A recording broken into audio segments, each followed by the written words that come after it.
Good morning, everyone. Thank you for showing up. Glad you could all make it here for the press conference. With that, I'll get started. Again, good afternoon. My name is Justin Harris. I'm president of the Arizona Police Association.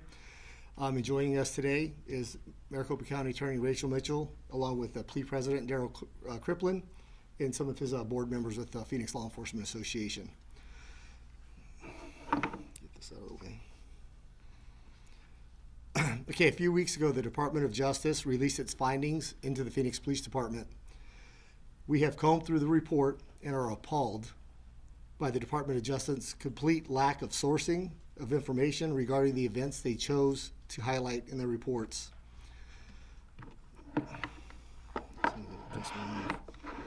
Okay. It is highly irresponsible and offensive for the Department of Justice to make allegations that have zero insight about the incidents they reported on. We hope this information will be provided in a timely manner to inform local reporting of what's going on with this investigation. Recently, the Arizona Republic Editorial Board decided to come after the Phoenix Police Department on an article dated June 23rd of this year by claiming the only path to systemic reform is through a federal mandate known as a consent decree. This path is evasive, it's expensive, but the Arizona Editorial Board claims it's the only mechanism that promises accountability. Completely untrue. This assessment is completely wrong, and there are several reasons for that assessment being completely wrong. Tell me which city, and there's a bunch of reporters in this room, came out better after entering into a consent decree with the Department of Justice. The answer is zero. And I've got some stats that will not only prove what I'm saying is true, but it's also going to be, the numbers are staggering and that's just astonishing of how bad the DOJ, when they come into your city, destroys your city. The data will show that when cities enter into this consent decree, the Department of Justice, there's an increase in violent crimes, there's a reduction in the overall workforce, and a further deterioration in recruitment. Folks, the Department of Justice has a 30-year record of failing, time after time after time. 30 years of failure is what the Department of Justice represents. I've heard a lot about defunding police. How about we defund the Department of Justice and send them back to DC? They destroy cities, and they do it under the auspice of wanting to help, but instead they destroy. This isn't about making communities safer. This isn't about making cities safer or people feeling safer. This is about the Department of Justice's backdoor attempt to federalize law enforcement through failed practices, failed policies. They get to sit behind the curtains while cities crumble, and they point their fingers at the police chiefs. They point them at the men and women doing this job, but they're a bunch of bureaucrats that don't have any idea what the hell they're doing. Perfect example in our own backyard, MCAO, 2014. They entered into an injunctive order. The Maricopa County Sheriff's Department, I'm sure you're all familiar with that. Their elected sheriff at the time, who was a Democrat, Paul Penzone, actually resigned early to go work in the private sector because, as he stated, his hands under this Department of Justice's monitoring program handcuffed him and his staff from their ability to be able to do their job safely and effectively and to implement the changes that they knew were best for the community here locally. But when you have bureaucrats 3,000 miles away who aren't even sitting that butt in their seats in the county, charging the taxpayers hundreds of millions of dollars throughout this course of this investigation to not even be here present, how do they know what's best for the community? They don't. It's all a farce. It's a dog and pony show to make it look like somebody's doing something for the sake of doing something, and they failed. In 2012 to 2023, and all the data that I'm giving you is sourced on public available websites, Albuquerque, New Mexico entered into a consent decree. So over 11 years now, they saw an 80.27% increase in violent crimes. 2010 to 2023, New Orleans PD entered into a consent decree with the Department of Justice. These wonderful policies and oversight programs led to a 97.45% increase in violent crimes. Is that what you want in your community? I don't. 2011 to present. Seattle, Washington, Department of Justice consent decree. 52.59% spike in violent crimes. What special secret formula does the Department of Justice possess that makes them want to convince councils and community members that they can improve local law enforcement when they're 3,000 miles away looking at a computer screen or being academics, not being out on the streets doing this job? Folks, I've been a police officer in the state of Arizona for 25 years. I'm a Valley native. I grew up in Maryville. And I can tell you the Department of Justice is a complete waste of time. Their reports are inaccurate. It's quite disgusting that the reports that they put out there, some people even believe are factual.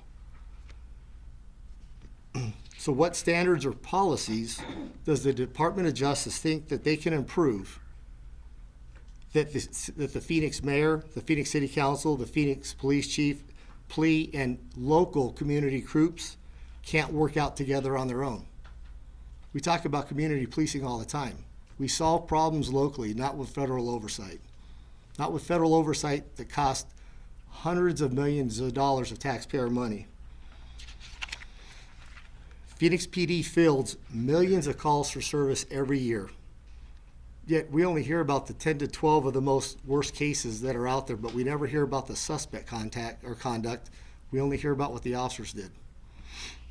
Phoenix PD does it right 99.97% of the time. That's better than doctors and malpractice lawsuits. And these are men and women out on the streets that are making split-second decisions, life decisions, life or death situations in split seconds, and they're getting it right 99.97% of the time. I'm proud of those numbers. Proud of the Phoenix Police Department, the men and women out on the streets that do this job. But I'm not here at all to entertain the thought of the Department of Justice stepping in and ruining the city. Is it possible that maybe the Department of Justice wants to come into Phoenix because of a former radical city council member who wants to destroy the city because he hates himself and his community? Is that why we're here today? So everyone could feel the pain that he felt? Well, he's no longer in that council because thanks to the people of Phoenix, they voted him out of office. Worse yet, with these staggering numbers and the failure rate of the Department of Justice, when they come in and destroy communities, who holds the Department of Justice accountable? They get to come into your communities like a monsoon storm, like a great haboob, destroy everything, and then walk away with hundreds of millions of dollars of taxpayer money from the city of Phoenix. They get to wash their hands of it and disappear. But we're left picking up the pieces. Say no to the Department of Justice and write your mayor, council members, and tell them that you don't support the Department of Justice coming in to destroy this community. Again, Phoenix deserves better than that. The taxpayers, the men and women who wear this badge, who took an oath to defend their communities and keep their communities safe, they deserve better than to have a faceless, nameless DC bureaucrat hiding behind the curtains, running the city into the ground. Federal oversight will directly impact recruitment and retention within the Phoenix Police Department. A recent survey of the Phoenix Law Enforcement Association's membership indicated that 56.57% are considering retiring or lateraling to another agency within the next 3 to 6 months if this DOJ comes into the city. When asked if the city of Phoenix and Phoenix PD did not enter into the agreement, again, did not enter into this agreement, 89.87% said they would stay at Phoenix PD and not retire and not lateral in the next 3 to 6 months. The men and women that do this job each and every day in their communities, they know exactly what a DOJ consent decree means. They know exactly what it means to have the feds come in and destroy the city. The Phoenix Mayor, Phoenix City Council, Phoenix residents, They have the tools and resources in place to implement the needed changes and to hold the department accountable. And we are urging the Phoenix Mayor, Phoenix City Council, to adamantly reject any federal oversight to the Phoenix Police Department, and let's maintain local control with the community, the chief, and council where it should be. With that being said, we are lucky to have a Maricopa County attorney, Rachel Mitchell, who understands what is at risk and has seen firsthand how detrimental the Department of Justice oversight is for law enforcement agencies and our communities. County Attorney Rachel Mitchell, she understands that we need to do what is best to keep our residents safe, protect crime victims, and hold criminals accountable. The Department of Justice oversight will make our communities less safe. We'll have fewer police officers, violent crimes will spike. This isn't me guessing or trying to scare people or fearmonger. I'll say it again, the Department of Justice, based on their own numbers, has a 30-year track record of complete, total, disastrous failures. Why bring that into the city? With that being said, I'd like to invite Maricopa County Attorney Rachel Mitchell to give a few remarks of her own. Rachel. Thank you. Thank you, Justin, and thank you, Daryl Kriplin, for having me here. It is an honor to stand with the Arizona Police Association and the Phoenix Law Enforcement Association this morning. This is not a new subject for me. I have been vocal about the dangers of DOJ oversight and the risks facing the city of Phoenix if they were to enter into a consent agreement. After having read the so-called DOJ report, I'm even more concerned. At best, and believe me, I'm generous when I say that, this report is nothing more than a politically driven document prepared by a federal agency focused on undermining local law enforcement. Even though the city spent 3 years and millions of dollars providing DOJ with everything they asked for, the DOJ instead focused on a precious few cases.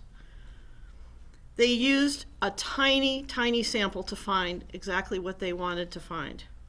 Their report, it doesn't even pass the smell test, the headline test, or any other test that I can think of. It's bad, it's wrong, and it's dangerous for the citizens of Phoenix.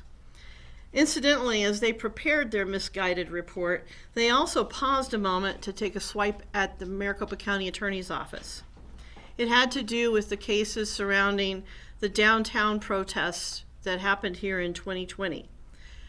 The DOJ report implied and really, frankly, stated that had the state bar not come into my office to clean house, that things would have not changed.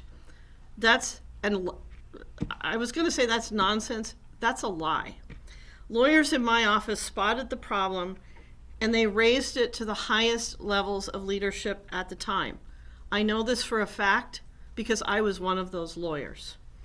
When I was appointed then to take over as county attorney, I'm the one who fired the attorney who created the problem. We referred her to the state bar along with others. I testified against her at the state bar hearing.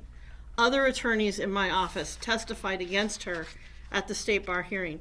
Nobody was okay with what happened that she did. If the DOJ can't get even that portion of the story straight, something that I know from the inside, imagine what they've done with the rest of their assessment. Public safety is the backbone of not only our community, but just our system of government. If we don't have law and order, if we don't feel safe, then we have no foundation on which to build anything else. Abuse of that important role will not be tolerated. It never has been, and it never will be, not even by the DOJ. But the DOJ's report overlooked thousands of cases in which our police officers did the right thing. They arrested the right perpetrators, in the right way, and they went out of their way to take care of those who were harmed. I echo Justin's point. When has a city come out of a consent decree or any other DOJ oversight and been better? You know, Ronald Reagan said that 9 of the most terrifying words in the English language were, "I'm from the government and I'm here to help." And I can't help but think of the DOJ when I hear those words. They're terrifying coming from them. In addition to the consistent increases in violent crime we see in cities across the country that are beholden to a consent decree, that they are suffering from increases in crime, demoralization of their police force. I believe what Justin said. I know that this consent decree or any other DOJ oversight is going to cause Phoenix Police to lose even more officers. That's quite a hit for an agency that is already suffering from a shortage of over 600 officers. The outlook is even worse when you consider the financial cost. As you know, as county attorney, not only am I the chief prosecutor, but I am also the county's attorney, so I represent the sheriff's office. And what I can tell you is this: the Maricopa County Sheriff's Office is not supervised by the sheriff that the people of Maricopa County have elected. Maricopa County turned away the sheriff under which the DOJ found its tentacles, a way to wrap its tentacles around the sheriff's office, and they elected a different sheriff from a different political party. But I can tell you that the sheriff's office is not overseen by that person that's in office or the person that just resigned. It's overseen by a federal judge. Now, that's not a consent decree. It was because they chose to fight the consent decree and what the DOJ did afterwards. Taxpayers have covered the expenses to the tune of over $250 million, billion with a B, dollars, to pay for this. And because the federal officer or the oversight person only gets paid as long as he continues to find problems, there is zero incentive for him to find no problems. He has every incentive to keep going and keep finding problems. You talk about mission creep, you don't even remember why we started with this oversight, with some of the things that this federal monitor is coming up with now. And Phoenix would face the same fate. Oversight of the Phoenix Police Department should remain with Chief Michael Sullivan and the City Council, which answers to the voters. The men and women of Phoenix Police who put their lives on the line every single day for us, deserve our gratitude and not our condemnation. Everyone needs to recognize that the carpetbaggers from the Department of Justice are not the solution. You've heard the expression, a solution in search of a problem. Well, the DOJ is a problem in search of a problem. So with that, we are happy to take questions from people.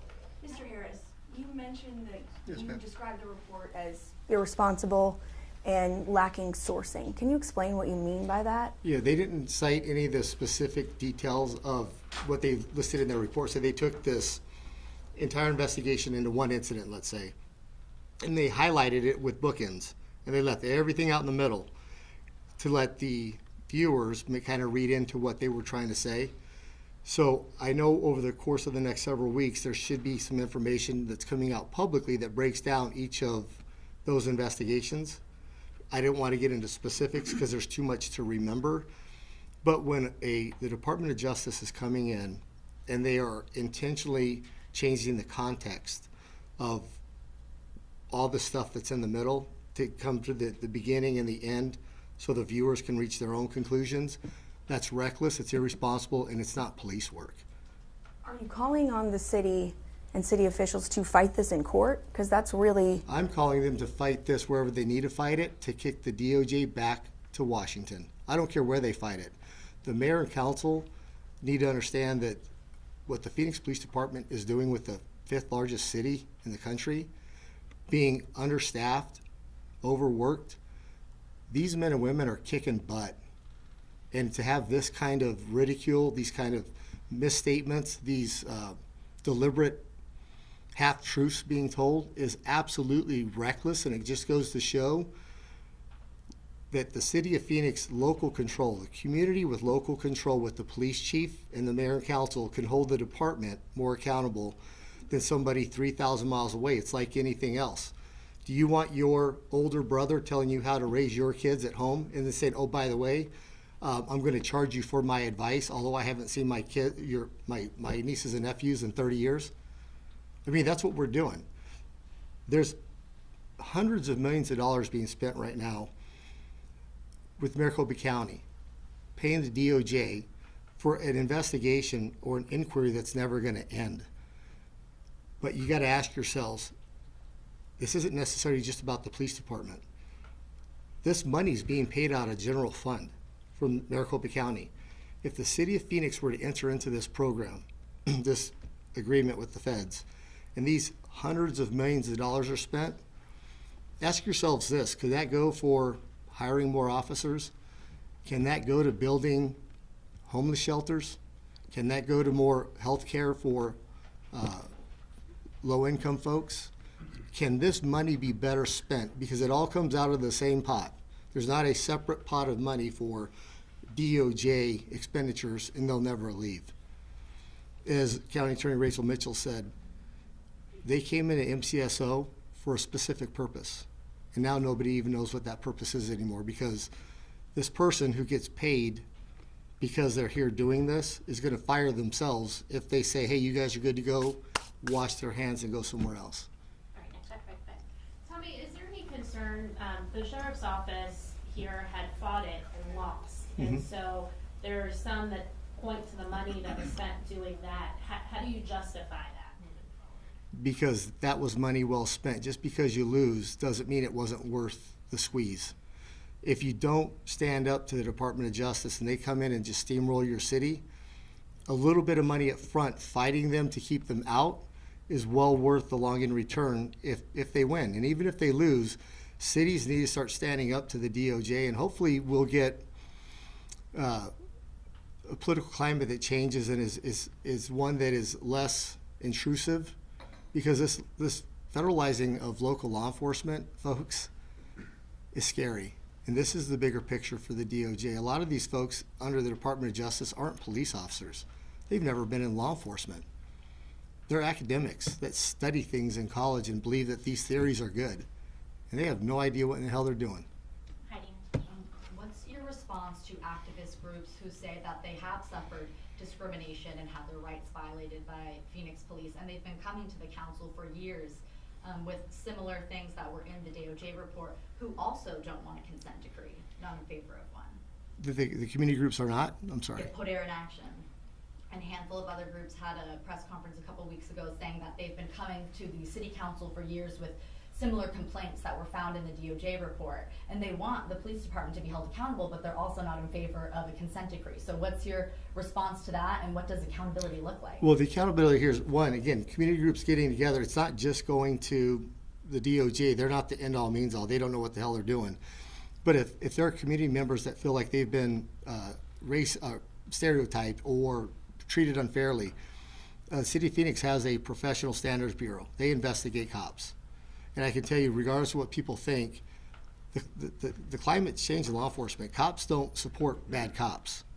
And if they've done something wrong and the findings prove that, those officers would be held accountable. But I can also tell you, I've been in this position for 25 years in law enforcement, and believe it or not, some people file complaints that are unjust. So again, it all comes down to what's in the investigation and what happened. You know, I mean, we've heard things as far as, I can't believe that person got shot, although that suspect was pointing a gun at the officer. What are we supposed to do?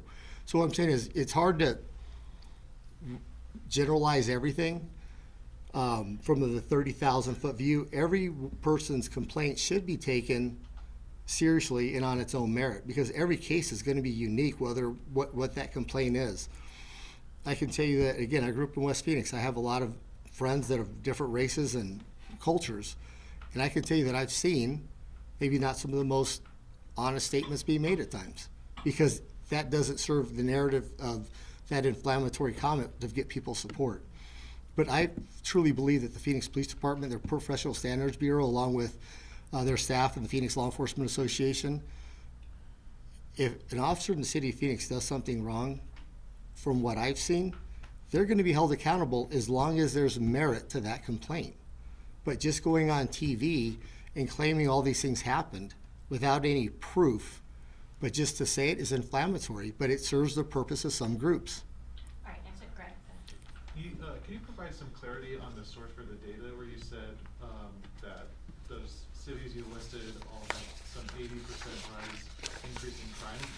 The data you listed went into past COVID where there was reports of nationwide increases in crime. Can you provide some more details to show specifically consent decrees led to increases in crime?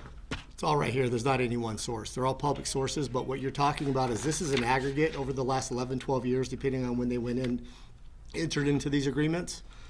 Again, this information at some point will be made all public, but this is for our research, which is something the Department of Justice didn't do because they're not cops. We're cops. We do our research, right? So again, there's several resources listed here that this information was found off of. And again, not only that, but it was broken down further into this spreadsheet of the aggregate of what year it was and up to 2023. The reason that's up to 2023 is exactly July 20th of 2023 is because data usually is about a year behind. So we have the resources, we have the sites, we have the research to show that the Department of Justice is a failure. I don't even know why they exist, to be honest with you. My main question is for Rachel. The DOJ touted the homeless situation as historical, as something that was groundbreaking and new. What was your take reading through the report on that? I also know we've had a recent Supreme Court case that also ruled on this as well. Well, yeah, thanks. I was going to bring that up because keep in mind this report was written prior to the recent Supreme Court case coming down. What was interesting to me was when they first started this oversight very early on, they met with the Maricopa County Attorney's Office, and they went in with the notion that they were going to look at that. And so it just shows to me what we teach against in law enforcement and prosecution, which is confirmation bias. They found exactly what they were looking for in this, and they fail, again, as Justin said, to look at the entire situation. We already know of quotes that they have used in their report that actually are not backed up by actual recordings that they took. And when you compare the actual quotes to what was cited in the report, it's not what the police were talking about. The police were talking about making sure people are safe and addressing criminal behavior. But they make it sound like the police are just going in and picking on people who are, homeless. And that's not correct. That's not what we've seen. Last question. Quick question for the county attorney. Since you do have experience, You got to be faster. Yeah, sorry. Since you do have experience dealing with the sheriff's office that's under a consent decree and federal monitor, when they submit filings, I'm wondering, do those look different? Does it change how your office handles or the conversations that you have? Because of that, I'm just trying to get a sense of how that might change how your office works. Well, I can answer how it impacts prosecution. You have so many resources that are now dedicated to dance to the Svengali of the federal monitor that you don't have enough resources where they need to be doing investigations into, for example, homicides and other violent crimes. So that's one of the ways it affects. It slows down investigations when you don't have enough personnel, addressing that. But I also look at the stats, and what you see is an overall decrease in the ability and ultimately willingness to police. And so I think the reason some of the groups recognize that the consent decree is not the answer is because they know that people will ultimately be less safe because the police will just stop policing as much as they need to keep the community as safe as we are. And that's just unacceptable. Thanks, everyone. Appreciate your time. Thank you, everybody.